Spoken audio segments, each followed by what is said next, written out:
What with the festival of Shavuot coming up, we have to ask one simple question. Why did God choose to give the Torah in the desert and on the smallest of the mountains? Perhaps something of an answer lies in a particular Talmudic story that is told about a certain rabbi who once was coming from a study session, and he suddenly encountered an individual who greeted him, and his response was, "How ugly is this man?" The man was shocked, turned to the rabbi, and retorted with something like, "If you don't like the way I look, go back to the craftsman who formed me. By definition, if you don't like the product, take it up with the manufacturer."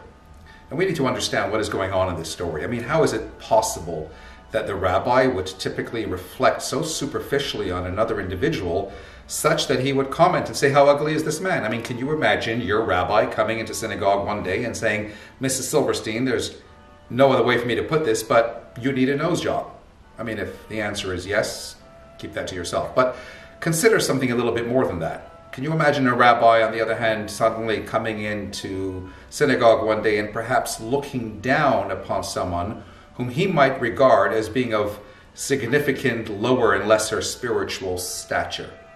And maybe if not expressing himself overtly, but by nuance and innuendo, looking down and degrading someone whom he might regard as being significantly less, spiritually speaking, than himself. Indeed, this rabbi wasn't reflecting on the man's external appearance. He was reflecting on what was going on beneath the surface. He was looking at the man's spiritual essence. He didn't like what he saw, and so he said, "How ugly is this man spiritually?" But the man retorts and says to him, "You don't like the way I look? Go back to the craftsman who made me. By definition, you and I are both made by the same God. We both stood at Sinai. We both received the same Torah.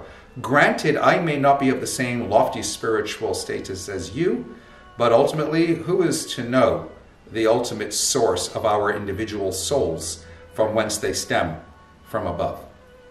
The rabbi was coming from a study session. The Talmud makes a deliberate point of telling us that.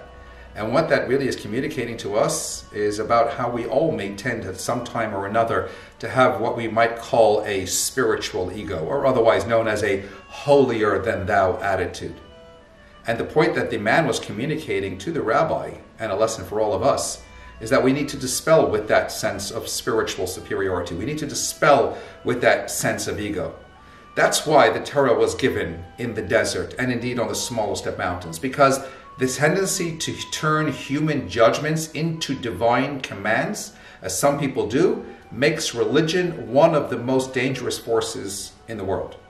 There are religious Jews who see someone secular or acting secularly and immediately write them off as not good enough, not deserving, maybe even to carry the label Jew, not one of mine. Or conversely, there may be the less religiously inclined who immediately form preconceived ideas and conclusions of others who might look or behave different to themselves. The very fact that we have terms like Haredi or Chiloni, etc., just in itself demonstrates how dangerous judgmental religion can be. As we go to celebrate the giving of the Torah, remember to park your ego. Remember that it is not the exclusive domain of any one person or people. And above all else, remember to love your fellow as yourself. For that, indeed, as in the words of the famous Hillel, is the essence of the whole Torah. Shabbat Shalom and Chag Sameach.